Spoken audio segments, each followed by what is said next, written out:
She packed the blouse like it was nothing. The deep burgundy silk one. Tag still on.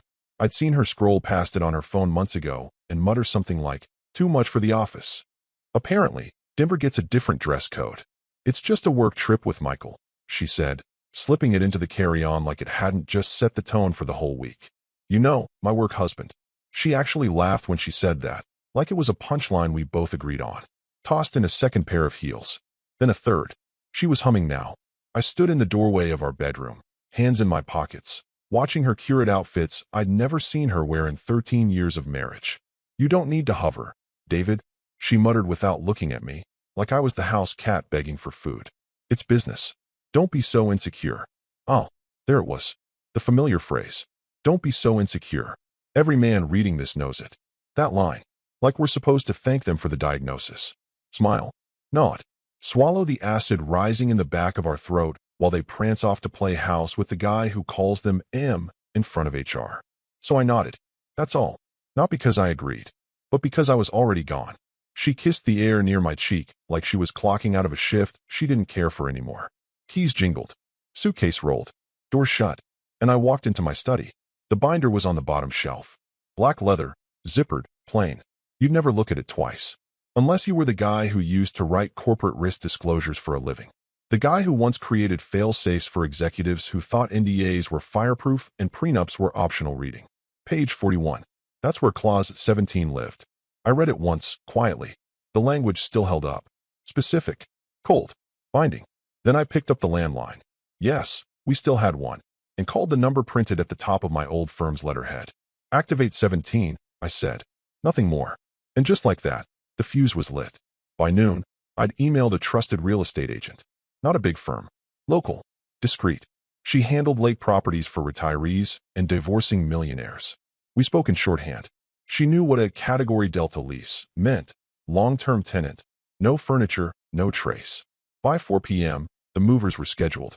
I didn't take the piano, or the grandfather clock, or the painting she'd begged me to buy in Prague. I left those for her. Left that version of me in that house. Because he was no longer required. Look, most of you won't know my name. And that's fine. But if you're hearing this and it's ringing bells in the back of your mind, like maybe your wife just laughed a little too hard at a guy's joke on a strategy offsite, consider sticking around. This story isn't just mine anymore. And no joke, over 90% of you will listen without hitting that subscribe button. But if you do, it actually tells the team this kind of story matters. And maybe, just maybe, it gives the next David a reason to prepare a little earlier. Anyway, back to Emily. While she was probably ordering a cocktail in the airport lounge, telling Michael how David's sweet but boring, I was backing up data from our joint cloud drive. Not snooping, just organizing. She'd never noticed the missing folder titled Shared Travel. But our accountant would. I didn't rage. I didn't spiral. I didn't drink. What I did was far worse. I planned. And that night, as the sun dropped behind the trees outside the lake house, I sat with a mug of chamomile tea, lit the fireplace, and looked out over the water. That's when I realized something strange. I wasn't angry anymore. I was already somewhere else entirely. A place she didn't even know existed. And by the time she found it, she'd have no way in. Emily texted me from the airport. Delayed 20 minutes. Already chaos here, lol. Hope you got something good for dinner, Red Heart. I didn't reply. What was there to say? She was probably sitting in the lounge, sipping something expensive on the company's dime, laughing at some joke Michael made about the joys of marriage. That's his brand. Light, flirty, just barely inappropriate. Enough deniability to survive HR. Enough charm to keep a bored executive wife entertained across state lines. I wasn't tracking her flight. I knew where she'd land, which hotel she'd walk into, which man's hand would brush the small of her back as she laughed too loudly over a shared Uber receipt. She thought I was playing checkers. She had no idea I built the damn board. Instead, I dialed Gail, my real estate agent. We hadn't spoken in months, but she picked up on the second ring. "Mr. Crawford," she said, voice calm. "Are we proceeding with the lake house?" "We are." "Timeline?" "Immediate. Lease term, 1 year. Discretion required. You know the rest." "I do. You'll have a lease draft by noon. Movers? Already booked. I've just got to clear the attic." We hung up. No questions. That's why I chose her. Then I opened my email client and typed just 4 words to a secure contact at my old firm. Activation request. Clause 17. The beauty of Clause 17 was its simplicity. It wasn't loud. It didn't accuse. It didn't threaten. It just moved. Like an iceberg. Massive, slow, inevitable. Legal friction was built into it, like a hydraulic press wrapped in velvet. Designed to trigger a quiet review whenever patterns of ethical deviation were observed by a third party, meaning me. And only me. It wasn't just about the prenup. That would have been too predictable. No. Clause 17 connected to something deeper. Emily's company had hired my former firm 2 years ago for external integrity audits. I helped write the framework before I retired. She didn't know that. Why would she? She never cared what I did at work. Just that I remembered her green smoothie order. I poured myself a drink, scotch, neat, and walked to the garage. Opened a dusty cabinet. Pulled out a cardboard banker's box labeled private. Hold until request. Inside were 5 folders. One for our mortgage. One for our LLCs. One for old statements. And 2 labeled with her name. Not accusations. Just documentation. Airline confirmations from past conferences. A receipt for a spa treatment for 2. Billed to the company card. A photo someone once texted me during a conference in Phoenix, where her hand rested a little too familiarly on her work husband's lap during a panel on diversity hiring. I didn't show her those. I didn't mention them. Because none of it was for an argument. It was for leverage. By sunset, the lake house was officially off the market. I'd signed the lease myself, electronically, as sole owner. It wasn't just a retreat, it was my firewall. I scheduled the bank transfer to buy out her share of the condo. Using an LLC she forgot we'd created back when we thought we'd be flipping properties. For tax purposes, she'd said. I let her keep the term. Everything was clean, quiet, legal. At 6:14 p.m., I received confirmation from the internal compliance contact at her company. Acknowledged. Clause 17 framework reviewed. We'll proceed discreetly. She would never know who flagged it. The audit trail wouldn't show my name. That was part of the design. That night, I slept at the lake house for the first time in years. The place smelled like cedar and distance. I sat on the deck with a blanket and let the stillness swallow me. No sirens. No hum of the dishwasher. No passive-aggressive sigh from the next room. Just silence. She thought this was about revenge. It wasn't. It was subtraction. Remove the noise. Remove the lies. Remove the woman who packed her silk blouse like she was owed something for tolerating me. She once told her sister, after one of our Thanksgivings, David's the kind of guy who never leaves. He just waits you out. She wasn't wrong. Except this time, I left first. And I wasn't waiting. I was closing. Denver, day 2. Emily hadn't texted since she landed. Not even one of her made it safe messages, the kind she sends with a heart emoji to pretend she still operates on autopilot affection. I didn't expect one. That script had already ended. By then, the lake house had running water, fresh linens, and a new mailbox key. I was midway through cleaning out a storage closet when I heard the buzz from the old phone I kept powered for exactly this kind of moment. No SIM card. No apps. Just encrypted email and an address list limited to 7 names. The subject line hit me like a quiet thunderclap. Look who just walked in. The sender? Cal Morris. Retired cybersecurity contractor. Ran the audits for Emily's firm before their internal reorg. We played golf once at a company retreat back in 19. He drank Diet Coke the entire time and beat everyone by 20 strokes. He also never forgot faces. Or mistakes. He'd stayed subscribed to the firm's alumni updates and social snapshots. Basically a running slideshow of executive offsites, team building, and other HR-friendly euphemisms for corporate leisure. The photo wasn't scandalous at first glance. Just Emily. In a hot tub. Arm casually draped across Michael's shoulders. A half-finished mimosa in her free hand. Her head tilted back, laughing at something just out of frame. No name tags. No captions. But unmistakably her. Hair tied back the way she never wore it at home. The same blouse, now unbuttoned and tied at the waist, floating open just enough to answer a question no ethics officer ever wants to ask. Cal's note beneath the image was as dry as ever. Didn't know your wife was into wellness retreats. Thought they cut budgets this year. I stared at the image. Not with heartbreak. Not even with anger. Just confirmation. Not that she was cheating. I knew that already. But that she was visible. Public. That she no longer cared who saw. I forwarded the photo to one address only.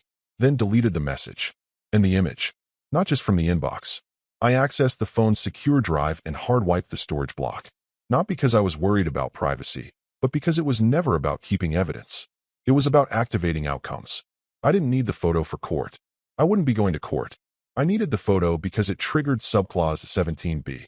Visual confirmation of conduct deemed reputationally damaging to shared or fiduciary partners shall be treated as ethical breach regardless of physical infidelity. My language. Her signature. Buried in a folder called Executive Exceptions she'd never read. The forwarded image didn't go to a lawyer. It went to an old friend in compliance oversight. Not internal legal. Ethics. A department far less interested in, she said, and far more interested in what's on record, what's on payroll, and who's getting fired before the board meets next quarter. 2 hours later, I received a silent notification. File received. Timestamp logged. Audit stream initiated. That's it. No drama. No reply. Just the whir of the engine starting. I closed the laptop and took out the trash. Literally. Old receipts. Leftover photos from a camping trip we never actually took. A box labeled anniversary cards, mostly store-bought, signed with 3-second messages like, "Love you, always." Into the bin. Out of my system. Meanwhile, somewhere in Colorado, Emily was floating in warmth, eyes closed, surrounded by bubbles and lies, and another man's voice telling her she was still interesting. She had no idea the photo existed, even less idea what it meant, and absolutely no clue that in 24 hours, her badge wouldn't scan. Her inbox would vanish, and her boss, Michael, would suddenly start whispering words like exposure and malfeasance into a phone he wouldn't know was being monitored. Because Emily never thought the quiet man in her bed was capable of anything but silence. She mistook calm for weakness. And now, she was laughing in a hot tub, while the very foundation beneath her began to rot. Quietly, elegantly, legally, she packed heels for Denver. She should have packed an attorney. The door didn't open the way it used to. That was the first thing she noticed. The resistance. The faint shift in air pressure as if the house exhaled when she entered. Emily rolled her suitcase over the threshold and paused. No scent of candles. No low hum of the dishwasher on its usual Sunday night cycle. Just silence. "David?" she called out, voice already thinner than she intended. No answer. The foyer was dim. Her heels clicked against the tile louder than usual. She turned on the light and blinked. The mirror was gone. The side table too. Even the rug had been rolled up and replaced with plain hardwood. She pulled her suitcase forward into the living room and froze. No couch. No coffee table. No framed wedding photo on the mantel. The one from Maine, where she was barefoot and he had that rare smile. Almost smirking, because she'd whispered something about eloping. The frame was gone. So was the mantel. Literally. The fireplace had been sealed with drywall. Seamless. She wheeled herself toward the bedroom, panic rising, breath short. The bedroom door was open. Lights already on. The bed frame stood alone, stripped of sheets, comforter, pillows, even the mattress protector. One nightstand left, the one she never used. She stepped to the closet and yanked it open. A single hanger swayed gently on the rod, as if mocking her. Taped to the inside of the door was a single square of paper. Folded once. She opened it. For words, typed. Nothing here was accidental. No signature. She stumbled back like someone had slapped her. Her phone was already in her hand before she realized it. Dialing. Voicemail. "David, what the hell is going on?" she barked. "Call me back right now." "What is this? Did we get robbed? Are you messing with me?" She ended the call, immediately hit redial. Nothing. She scrolled down, found a different name. Michael. Her boss. He picked up on the second ring. Background noise, some kind of TV, maybe. Emily. His voice wasn't stern. It wasn't angry. It was frightened. She blinked. "Michael." He paused. "Emily, did you do something stupid?" "What? What are you talking about?" "David's gone. He cleaned out the whole house. He left a note. He's not answering." "Did he call you?" Michael sounded like he was pacing. "Did you submit any reimbursements from the trip?" he asked, low. "Did you use your corporate card for anything sensitive?" She frowned. "What? No. I mean just the hotel. Dinner. Room service." "What?" He exhaled hard. "Emily, he didn't just divorce you." "What the hell does that mean?" A long pause. He triggered something. I think he initiated a formal integrity review. And it's not coming from our department. It's external." She sat down, slowly, on the bare bed frame. Her suitcase still by the door. It looked absurd now, like a visitor's. Her mouth went dry. "But he retired. He doesn't even work in." "He didn't retire." "Not really," Michael whispered. "And if what I'm hearing is correct, he drafted some of the ethics language we're still bound by." That stopped her. "You're saying he?" "I'm saying someone from his old firm requested records this morning. Travel logs. Corporate card statements. They sent over clause citations. Not just policy breaches, structural.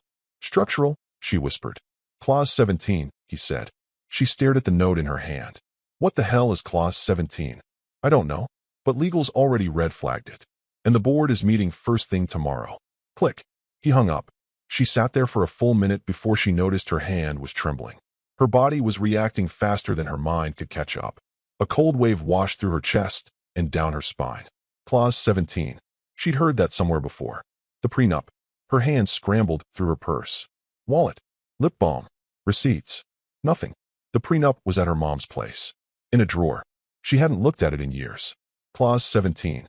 She stood, knees locked, and looked around the room again. The absence was the message. David hadn't yelled. He hadn't begged. He hadn't even confronted. He'd just removed himself, surgically, and left a single echo behind. Nothing here was accidental. The beep didn't come. Emily pressed her badge again, slower this time, like maybe it had just missed the sensor. Nothing. She flipped it over, tried the back side. Still nothing. The tiny red light blinked at her like a heartbeat, pulsing rejection. Badge error, the screen read. She looked around. No one else was having trouble. A junior analyst walked past her and scanned in with a cheerful beep, earbuds in, oblivious. A courier wheeled in a cart of boxed lunches. The front desk security guard glanced up, then quickly away. Emily stepped back, adjusted her coat, tried again. Still red. Seriously? She muttered, yanking off her lanyard. That's when one of the security staff emerged from behind the desk. Middle-aged, stiff posture, hands held in front like he'd practiced this exact conversation. He avoided eye contact. Ms. Travers, he said, nodding slightly. I've been told to inform you. You've been temporarily restricted from entry, pending internal review. She laughed, short, sharp, involuntary. I work here. I'm VP of External Affairs. I understand, he replied, tone flat. We were told not to allow access. Told by who? I'm not authorized to say. I'm sorry. You think this is funny? She snapped. You think I can't walk past you if I really wanted to? A second guard appeared. No one's trying to escalate. The first one said quietly. We're just following instructions. Emily stepped back, shaking her head. This had to be a mistake. She opened her phone. Her Outlook wouldn't load. Gmail, nothing. Slack, disconnected. She tried to log in through the employee portal, and it bounced her out. Account not recognized. The nausea hit her in a wave. She stared through the glass at the elevators beyond the lobby. People she knew walked past. No one looked her way. Inside, she could see the large conference room lights on. The blinds partially open. Suits. Laptops. A stack of red folders being handed around. Not a casual Monday meeting. Emergency ethics. But Michael wasn't there. Her boss hadn't responded to her texts since last night. She called again. Voicemail. Called legal. No answer. She called her assistant's personal number. No answer. The world wasn't spinning out of control. It was being carefully rotated, just fast enough to knock her off balance without tipping the building. Finally, she called HR. A new voice answered. Not the usual receptionist. HR, this is Clara. This is Emily Travers. I've been locked out. I need someone to. There was a pause. Miss Travers, I'm going to need to refer you to external counsel. We've been advised not to communicate directly at this time. What? What? I'm sorry. I can't provide any additional information. The call dropped. She didn't know if Clara hung up or if her phone glitched from sheer stress. Emily staggered to a bench just outside the building and sat, stiff, trying not to hyperventilate. She pulled up the only app that hadn't been locked, Notes, and started typing keywords, anything she could remember. Clause 17. It floated back again, like a ghost. She had signed something with that phrase. But where? It wasn't just a prenup clause. It was something in her onboarding packet, or the conflict of interest disclosure. She couldn't remember. It all blended together. So many meetings, so many just sign here, documents she'd never fully read. Legal jargon. Boilerplate. Except David didn't write boilerplate. He wrote weapons. And now the pieces clicked. Clause 17 was his. The ethics committee wasn't here by chance. They were here because someone activated a trigger, precise, surgical. A clause buried deep enough that legal had to check if it was still valid. It was. And David's former firm? They weren't just contracted. They were embedded. Quietly hired 6 months ago for a compliance audit she hadn't even paid attention to. She'd actually laughed about it with Michael in the elevator. Guess the old watchdogs are sniffing around again, she'd said. Michael had smirked. As long as they stay in their kennel. They hadn't. And now, Neither of them had keys to the building. Emily stood up, cold in her bones, and looked up at the steel and glass tower that had once made her feel powerful. Now it looked like a mausoleum. Because this wasn't a collapse. It was a controlled demolition. And every charge was planted by the man who used to pack her lunch while she scrolled Instagram. He hadn't raised his voice. He didn't have to. He'd just written a clause. And waited. She stared at the HR notice like it was written in another language. But the meaning was crystal clear. Effective immediately, an internal review into unreported personal relationships impacting financial oversight is underway. All affected parties will be contacted individually. There was no name, no position, no accusation, but it landed like a knife. The subject line had hit her personal email at 9:03 a.m., just 3 hours after she stood in front of her own office building like an intern who forgot her badge. It came from an internal address she didn't recognize, Compliance Ops at. The kind of burner mailbox companies use when they want legal separation between the cinder and the fallout. Her first instinct was rage. She wasn't some junior associate caught sleeping with her team lead. She was an executive. She built the external affairs department from the ground up. She managed crises, spun stories. She knew where the bodies were buried because half the time she helped bury them. And now she was being ghosted. She called Michael again. No answer. Texted, "I need to talk. This is escalating." Nothing. She paced her mother's guest room, phone pressed to her ear as she dialed legal.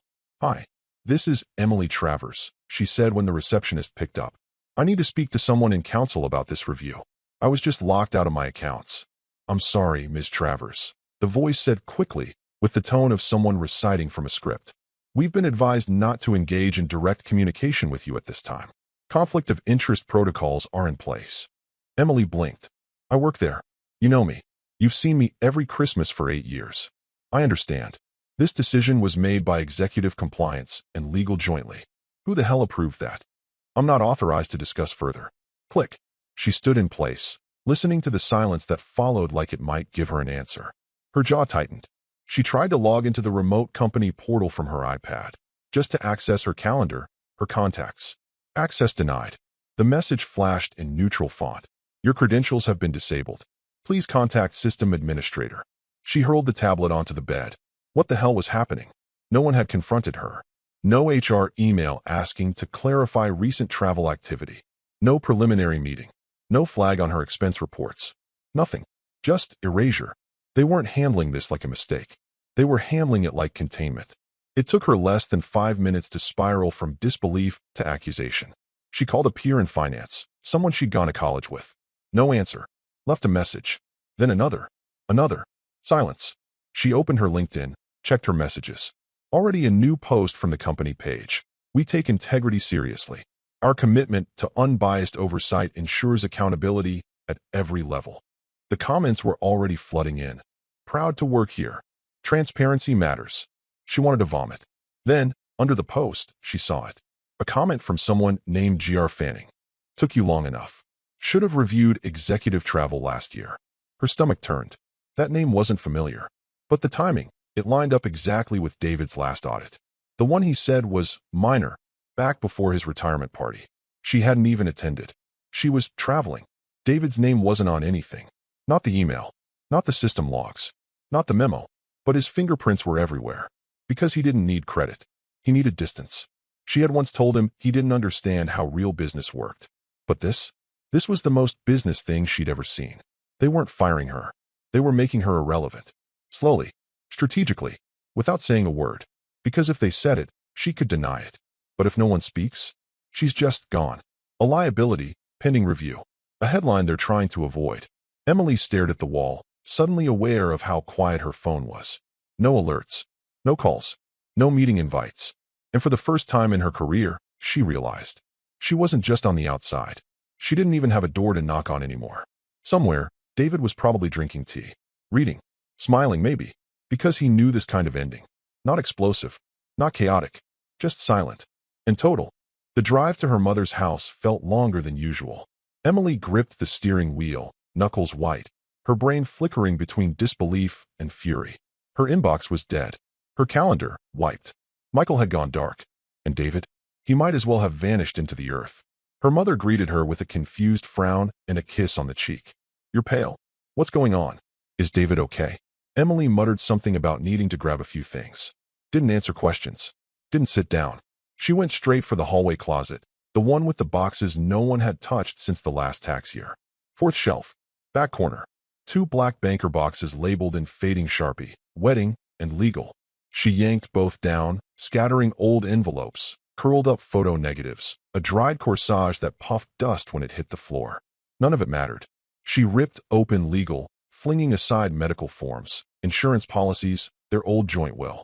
Then her fingers found the thick manila envelope. Prenup. She hadn't looked at it in over a decade. At the time, it was just one more checkbox before the ceremony. David had asked for it without emotion. Calmly, almost apologetically. I've worked too long to have it all vanish in a fight, he'd said. It's not personal. She had laughed and waved it off. Fine. You don't have to explain. I trust you. She'd skimmed maybe the first page. 2 glasses of wine in. During a weekend where she was too distracted by napkin colors and honeymoon deposits to care about clauses, she dropped to the hallway floor, cross-legged like a child, and flipped through the pages now with trembling hands. Clause 17 was on page 6. She didn't breathe while reading it. In the event of documented infidelity, Party B forfeits all access to marital property, including secondary residences, vehicles, and any jointly held equity unless otherwise amended in writing and notarized prior to the event in question. Party B, Emily Travers. It wasn't vague. It wasn't symbolic. It was clinical, brutal, and airtight. Forfeits all access, unless otherwise amended. She flipped to the signature page. There it was. Her name, in her own handwriting. Loopy, confident, slightly tilted to the right. A little hard over the I. The pen had bled slightly through the paper. Dated. Witnessed. Notarized. Her mother peeked into the hallway, holding a cup of tea. Emmy? What's going on? Emily didn't answer. She just sat there, holding the contract that had just detonated everything. Her mother stepped closer. Is that the prenup? Emily nodded slowly. Her mother sat beside her, watching her closely. You remember when you signed it? She asked. Emily hesitated. I thought it was cute, she said finally. That he wanted to protect himself. I thought it was sweet that he was careful. He said it was standard. I didn't even read half of it. Her mother didn't speak. Then, he's a compliance officer, Emily. Nothing he does is standard. Clause 17 hadn't come out of the blue. It wasn't a reaction. It was architecture. A quiet structure built long ago, reinforced by every overlooked moment, every brushed-off weekend he spent in his study, updating documents. She had mocked that. David and his little binders. She'd once joked to a friend over wine. That man could organize a funeral in advance and send you an invoice for the emotion. The joke wasn't funny anymore. Now, it was prophecy. She flipped back through the prenup. Every word felt like a countdown she hadn't known was ticking. The vehicles, his name. The condo, technically joint, but under the umbrella of an LLC David had set up and funded. She had signed that paperwork too, blindly. She pulled out her phone and tried to access the online mortgage account. Access denied. Not her name on file. Even the car, the Lexus SUV she'd driven to the airport, was registered through a company fleet. Not her personal ownership. It all clicked. She'd been living in the illusion of equality. He'd been building a firewall. Not to hurt her. To protect himself. The silence that followed wasn't empty. It was final. Emily pressed her palms into her eyes until she saw stars, then folded the prenup shut. There was nothing left to contest. David hadn't taken everything. She'd handed it to him, with a heart over the I. Her phone rang at 7:46 p.m. She almost dropped it. For over 48 hours, it had been a dead brick. No calls, no messages, no calendar pings. Just a screen full of increasingly desperate attempts to get back into systems that no longer recognized her. Contacts she'd once had on speed dial were now gate-kept by out-of-office, replies, or silence. But this number, she still knew by heart. Michael. She answered before the second ring. Michael. Finally. What the hell is going on? I'm being treated like a criminal, and no one will tell me. His voice cut through her spiral. Quiet. Strained. Emily. Please tell me you didn't expense anything. The words stopped her cold. I what? No. I mean, just the hotel, and... He interrupted. The photos, he said, barely above a whisper. The room receipt. The timestamp matches the location metadata. The minibar charges. Do you realize how bad this looks? She stood slowly from the couch, the prenup still open on the coffee table in front of her like a corpse she hadn't had the nerve to bury. Her mother, in the next room, muted the TV. Michael, she began, trying to steady her voice. It was a business trip. You approved it. We shared a room once. That wasn't illegal. You didn't tell anyone, he said sharply. You didn't disclose the relationship. That's a breach of ethics and financial oversight. It wasn't a relationship, she snapped. Then why is legal calling it fraud? He fired back. Silence. Emily's throat closed. She tried to form a reply, but her brain was already rushing backward, retracing every dinner, every drink, every cab she and Michael shared under the label of collaboration. You don't understand, she finally choked out. David, he's doing this. He set this up. He's behind. No, you don't understand, Michael said. Now he sounded breathless. Not angry, terrified. Legal isn't talking about David.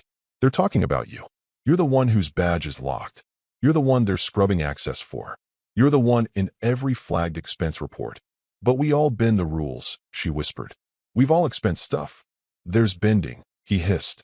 And then there's pattern misuse with undisclosed conflict. Do you even know what that means in this industry? Her knees buckled, and she dropped back onto the couch. They're bringing in external auditors, he continued. Not just for you. For me. For our entire department. The board is furious. I just spent an hour with outside counsel trying to explain why there were 4 consecutive charges for room service under your name. 2 days after a training seminar that never officially existed on our calendar.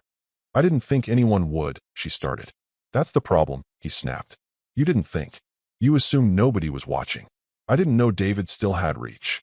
This isn't about your husband. Michael exploded. This is about us. About you submitting paperwork that violated multiple layers of compliance. And now they're going back through everything. Every quarterly statement. Every bonus. Every employee referral you signed off on. Everything. Silence hung again. Then softer. Emily, what else did you do? Her lips moved, but nothing came out. Because the truth was, she didn't know. Not anymore.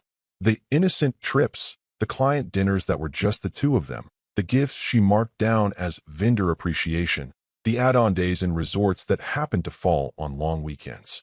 Every detail blurred together now. What was personal, what was business, what was convenient. She had played the game the way everyone played it. But she forgot the one rule that mattered. Don't leave a paper trail if your husband invented the damn paper.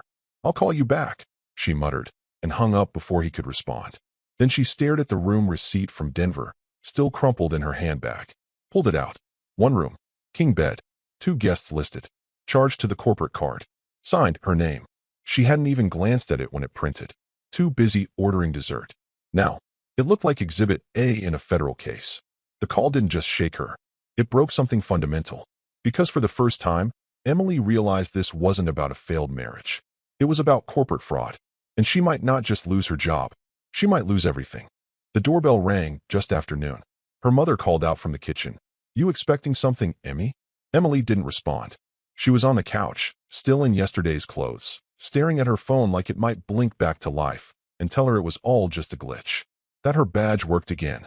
That her name hadn't already started dissolving from the company org chart. She heard the screen door creak open, the thud of a package landing inside, and the familiar tap-tap of her mother's slippers approaching. It's for you, her mom said, holding out a thick cardboard envelope. No return address. Just her name, printed in clean block letters. Emily sat up slowly, her hands already numb. Inside was a single white envelope. High-grade stationery. Embossed seal. The kind companies use when they want you to know it's formal before you even open it. She peeled it back, and her breath caught. To the board of directors. It was dated nearly 4 months ago. The letterhead was plain, but the name beneath it wasn't David. It was D.W. Crawford, external oversight consultant. She blinked hard, rereading it. Her hands started to shake before she even reached the second paragraph. This is not a complaint. It is a request for clarification. I have observed a pattern of travel-related expense activity that may fall outside the scope of your internal ethics protocols. Specifically, overlapping dates between company-funded travel and non-official event records. I've enclosed 6 anonymized examples for review, including supporting documentation. The enclosures were clipped behind the letter. She flipped through them. Exhibit 3. Denver. 6 months ago. A boutique hotel. Room service ordered at 1:12 a.m. 2 entrees. Champagne. Room listed under Michael Fenton. Payment method. Corporate card ending in 2398. Guest attached to the receipt. Emily Travers. Her heart felt like it was beating in her throat. It wasn't just the Denver trip. Exhibit 1 was from San Diego. Exhibit 5, Toronto. Each one paired with dates, receipts, and in one case, a photo of her badge scanned into the executive lounge at a hotel she didn't remember ever reporting. No accusations, just data, laid out like puzzle pieces, quietly assembled by a man no one in the building even remembered as a threat. She flipped back to the cover letter, eyes scanning the closing line. I understand this may require discretion. My role here is not to disrupt, but to inform. In the absence of internal escalation, I reserve the right to elevate these findings to external auditors under Section 7 of the Ethics Mandate, should the patterns remain unaddressed. Signed, D.W. Crawford, External Oversight Consultant, Regulatory and Ethics Liaison, Tier 3 Review. Emily let out a raw, involuntary noise. Half laugh, half scream. Her mother rushed in, alarmed. What is it? What happened? She couldn't even form words. She stood, clutching the papers, backing away like they might bite. Her mother looked over her shoulder. That's David's signature, she said softly. No, Emily said. No, it's not. It's someone else. He used a title. I didn't even know he was still. Then the realization hit like a gut punch. He never stopped working. Not really. The retirement party. The months he spent getting the house in order. The long walks. The solo drives to the cabin. The nights he stayed up late, organizing old files. It had all been preparation. David had embedded himself into the system months ago, not to blow it up, to bleed it slowly, clinically, in a language no one at her company could deny because he helped write it. He didn't call her out. He didn't rage or threaten or send her texts demanding answers. He sent a letter, not to her, to the board. He made himself undeniable, a presence inside the very structure she used to feel safe in, a virus installed by hand, using tools she never bothered to understand. She collapsed back onto the couch, the documents spilling across the floor. Her mother hovered nearby, speechless. Why didn't he just divorce me? Emily asked, her voice small. Why not just yell? Fight. Take me to court. Her mother said nothing, because the answer was clear. David hadn't wanted to end the marriage. He wanted to erase it from the foundation of her life, from her job, her finances, her name, not with rage, with record-keeping. He had buried her not in scandal, but in systems. And the scariest part? She never saw it coming, because she never thought a man like him could be dangerous. Until now. Friday morning, the ping came from her banking app. She almost didn't check it, assumed it was another fraud alert or auto-login failure. But there it was, glowing cold and clean. Escrow transfer complete. Property reassigned. Joint mortgage amended. She blinked. The condo. Their home. She hadn't signed anything. Hadn't agreed to a sale. But as she read the attached note, the reality set in with clinical precision. Effective October 18th, escrow funds transferred from Crawford Holdings LLC to satisfy final terms outlined in Petition Clause 9b. Co-owner removed. Title remains solely in Travers's name. Mortgage responsibility updated accordingly. Emily's name remained on the loan. David's was gone. He'd bought her out, using a corporate shell she'd forgotten existed. Technically, it was an investment entity they created 8 years ago when they flirted with the idea of flipping houses. She let him handle the paperwork, called it his little hobby. Never noticed when he restructured the ownership after year 1. Now, he used it like a scalpel. The funds came from their shared equity, but diverted through an LLC that shielded him, legally and financially. She would be responsible for the remaining debt, upkeep, taxes, and since she was still technically residing at her mother's, the legal exposure was all hers. He didn't fight her for the house. He left it standing and walked away with the ground beneath it. An hour later, her phone buzzed again. Email. No subject. No body. Just an attachment. She opened it. A photo. Grainy. Scanned from paper. It was a single clause, highlighted. In the event of documented infidelity, Party B forfeits all access to marital property, including secondary residences, vehicles, and any jointly held equity unless otherwise amended. She recognized the signature at the bottom. Hers. That little heart above the I. Beneath the photo, one single line of text. You said I was insecure. Turns out, I was prepared. That was it. No threats. No demands. No attempts at reconciliation or gloating. Just conclusion. Emily closed the laptop slowly, hands trembling. The air felt thick. Even the light through the curtains seemed heavier than it should be. She tried to cry, but the tears wouldn't come. There was no fight to be had. No audience. No one to appeal to. She had joked once that David was the kind of guy who made sure the receipts were laminated. Said it with a smirk at a dinner party, wine in hand, Michael beside her, chuckling. Now she understood. He hadn't raised his voice because he didn't need to. He didn't destroy her. He let her walk, eyes wide open, into the architecture he'd spent years quietly building. She thought she was clever. She thought he was soft. But David didn't play games. He wrote the rules, and then stepped back. So when she fell, hard, quietly, publicly, he wasn't there to catch her. Because he'd already moved on. Silently, permanently. She sat in the silence, surrounded by echo and absence, and finally understood what real power looks like. Not loud, not angry, just irreversible.